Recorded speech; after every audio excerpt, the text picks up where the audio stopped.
Peneutralan. Haba peneutralan ialah perubahan haba apabila 1 mol air hasil terbentuk daripada tindak balas peneutralan asid dan alkali bahan.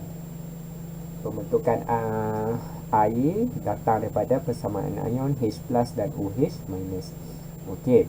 So contoh dekat sini dia bagi natrium hidroksida, hidroklorik asid, natrium klorida dan air dengan delta H-nya negatif. Exothermic. Okey, untuk tindak balas peneutralan haba tindak balasnya sentiasa exothermic, tiada endothermic. Okey. So dari segi definisi haba peneutralan ialah perubahan haba dekat sini sentiasa pembebasan haba. Pembebasan haba apabila 1 mol air terbentuk daripada tindak balas peneutralan antara HCl dan NaOH. Ini adalah definisi khusus untuk contoh yang diberi. Jika tiada contoh, kita boleh guna definisi buku teks. Okey, dekat sini dia bagi beberapa contoh jenis asid dengan haba peneutralan lah. Asid kuat, alkali kuat, dia jadi negatif 57. Asid lemah, alkali kuat, negatif 55. Asid kuat, alkali lemah, negatif 52. Asid lemah dan alkali lemah yang paling rendah, negatif 50. So dekat sini nilainya adalah nilai yang tetap, tidak kisah jenis asid apa. Contohnya asid kuat ada banyak jenis, HCl, HNO3, H2SO4. Alkali kuat pun ada banyak jenis, NaOH, KOH dan sebagainya. Jika kita gabungkan kuat dengan kuat, sentiasa akan mengeluarkan nilai 57. Begitu juga ya the rest. Okey, so untuk haba peneutralan memang ini sahaja nilai-nilai yang mungkin akan ada dalam exam. Dia takkan bagi nilai yang lain dan ini adalah yang spesifik. Contoh kat sini, asid lemah atau alkali lemah mengion separa di dalam air dan sebahagiannya kekal sebagai molekul. Okey, ini nak cerita kenapa nilainya berkurang. Nilainya berkurang daripada nilai asid kuat dengan alkali kuat. Okey, sebahagian haba yang dibebas semasa peneutralan diserap dan digunakan untuk mengionkan molekul asid lemah dan alkali lemah dengan lengkap di dalam air. Okey, semasa pengionan haba diserap. Haba yang diserap itu digunakan juga untuk mengion secara lengkap di dalam air untuk asid lemah dan asid alkali yang lemah. Disebabkan itu haba dia berkurang. Okey, jika dia asid kuat dan alkali kuat, dia tidak memerlukan haba daripada luar untuk mengion. Dia sendirinya boleh mengion secara automatik, maka haba dia tinggi. Tetapi alkali lemah ataupun asid lemah, dia memerlukan bantuan luar lah. Bila dia memerlukan bantuan luar, maka haba dia adalah kurang sedikit daripada kuat dengan kuat. Maka haba yang dibebaskan menjadi lebih rendah. Okey. So dekat sini contoh yang diberi adalah HCl dengan NaOH kuat dengan kuat. Maka nilai dia akan jadi negatif 57. Dekat sini kuat H2SO4 dengan NaOH pun kuat. Tetapi dekat sini kita nampak dia tak ada unit per mol. Dia adalah 114 kJ sahaja. Maka dekat sini kita lihat mol air kita ni ada 2. Kalau kita definisi haba peneutralan mesti 1 mol air. So kalau 1 mol air, delta H yang sebenarnya adalah 114 bahagilah 2. 114 bahagi 2, kita akan dapat negatif 57 kJ per mol. Maka masih lagi sama dengan definisi kita dalam jadual, iaitu bila kuat dengan kuat, dia sentiasa akan memberi nilai 57. Okey, so dekat sini pun HCl NaOH kuat-kuat, maka dia menghasilkan negatif 57. HNO3 kuat, KOH pun kuat, maka negatif 57. 60 cm padu larutan natrium hidroksida NaOH 2.0 dicampurkan dengan 60 cm padu larutan asid etanoik CH3COOH 2.0. Suhu yang tertinggi larutan campuran itu ialah 40.5. Suhu yang tertinggi bermaksud suhu naik lah. Suhu naik exothermic, dan penetralan sentiasa exothermic pun. Suhu awal larutan NaOH 28 dan asid etanoik pun 28. Suhu awalnya lah. Hitung haba penetralan. Pak Man balik negeri Kedah. So persamaan NaOH campur dengan CH3COOH menghasilkan CH3COONA tambah H2O. Okey, itu adalah persamaan yang melibatkan kuat dengan lemah. Maka nilai dia kurang daripada 57 lah. Kalau pengenaan kita betul, kita akan dapat nilai ni kurang daripada 57.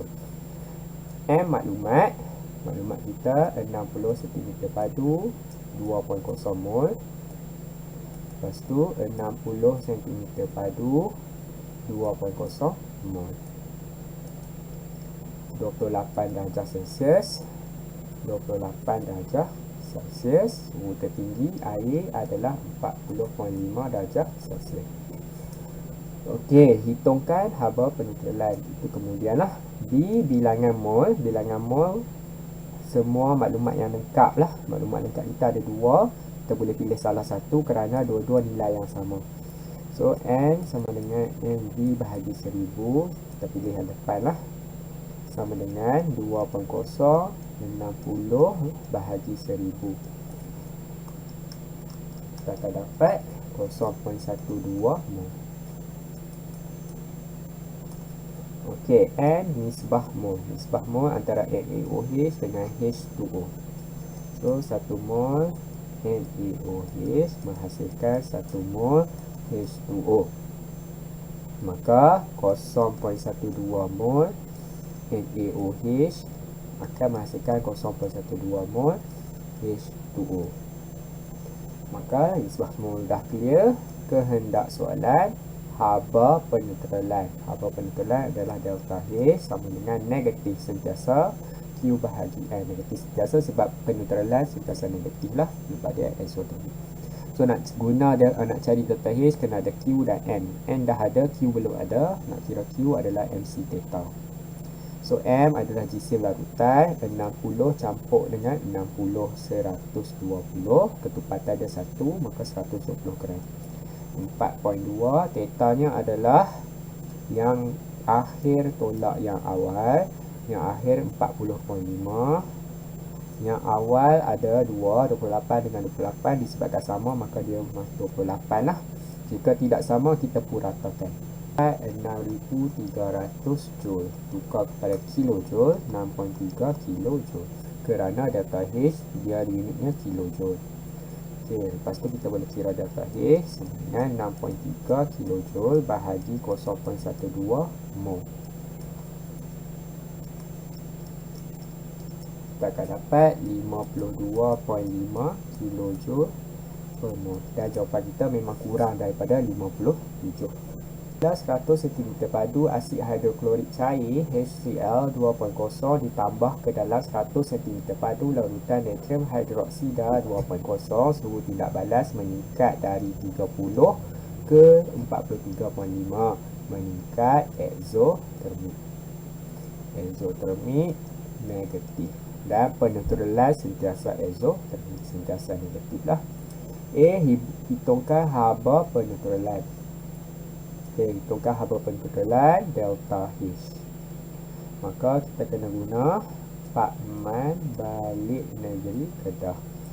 P persamaan HCl campur dengan NaOH jadi NaCl campur H2O.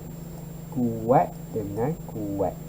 Maka kita akan sepatutnya dapat negatif 57 lah jawapan kita tu. Sepatutnya. Okey, yang kedua maklumat, isikan maklumat 100 cm padu 2.0 mol DM-3, 100 cm padu, 2.0 mol DM-3. Suhu meningkat daripada 30 darjah Celsius kepada 43.5 darjah Celsius. Okey, maklumat sudah. Bilangan mol boleh pilih salah satu kerana dua-dua nilai yang sama dan dua-dua lengkap lah. Maka kita pilih salah satu. Kita pilih HCl. N sama dengan MV bahagi 1000. M kita 2.0, B kita 100 bahagi 1000. Akan dapat 0.2 mol. N nisbah mol, nisbah antara HCl dengan H2O. 1 mol HCl menghasilkan 1 mol H2O. 0.2 mol HCl menghasilkan 0.2 mol H2O. Lepas tu kehendak soalan cari delta H.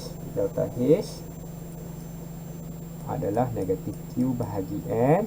N dah ada, Q tak ada. Q boleh cari, Q sama dengan MC theta, di mana M jisim larutan. Jisim larutan kita 100 campur 100 menjadi 200. C kita 4.2. Theta kita suhu akhir tolak suhu awal 43.5 tolak 30. Maka 21340 Joule tukar kepada kilojoule, 11.34 kilojoule. Okey, lepas tu masukkan dalam formula. Bahagi nombor mol 0.2, dapat negatif 56.7 kilojoule per mol, iaitu negatif 57 lah jika kita bundarkan. Tuliskan persamaan termokimia di persamaan termokimia kita. Okey, kita dah tulis dah pun persamaan kita tu, biar je lah, tambah delta H saja. Delta H negatif 56.7 kilojoule per mol. Maka jadilah kita punya jawapan ni sebagai persamaan termokimia. Okey, C, lukiskan gambar rajah aras tenaga. So, anak panah tenaga, atas bawah, HCl tambah NaOH, NaCl tambah H2O, turun delta H negatif 56.7 kilojoule per mol. Jadi ramalkan perubahan suhu jika asid hidroklorik digantikan dengan asid nitrik yang sama isi padu kepekatannya. Jelaskan jawapan anda. Disebabkan asid hidroklorik kuat, asid nitrik pun kuat. Benda yang digantikan pun benda yang kuat-kuat. Maka kita katakan perubahan suhu adalah sama kerana kedua-duanya adalah asid yang kuat.